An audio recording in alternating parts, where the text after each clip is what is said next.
L'Alloco degli Urali è una specie di grandissima importanza naturalistica ed ecologica che è stata scoperta poi nella nostra regione da poco tempo e queste sono le uniche zone dove è presente in tutta Italia. Il fatto che alcuni individui si spostino e arrivino nelle pianure è abbastanza caratteristico perché nella stagione invernale questi uccelli scendono a valle, almeno alcuni, in zone dove sicuramente non nidificano. Quest'anno poi c'è stata un grandissimo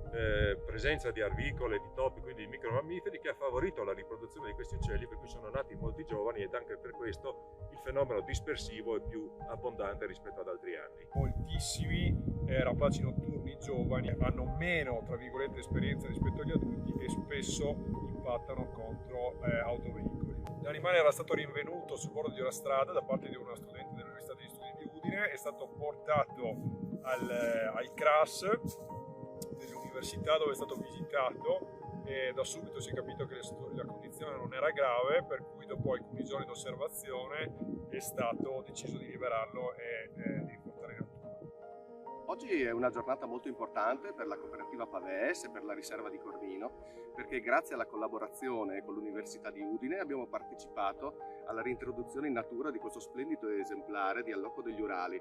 Questi animali vivono nella nostra regione con numeri esigui, li potete vedere anche presso il centro visite della nostra riserva e grazie a queste collaborazioni noi entriamo, grazie all'Università di Udine, sempre in questi progetti così importanti che danno risalto alla nostra riserva e che comunque riempiono quelle che sono le fasi di ricerca che sono molto importanti per strutture come le nostre.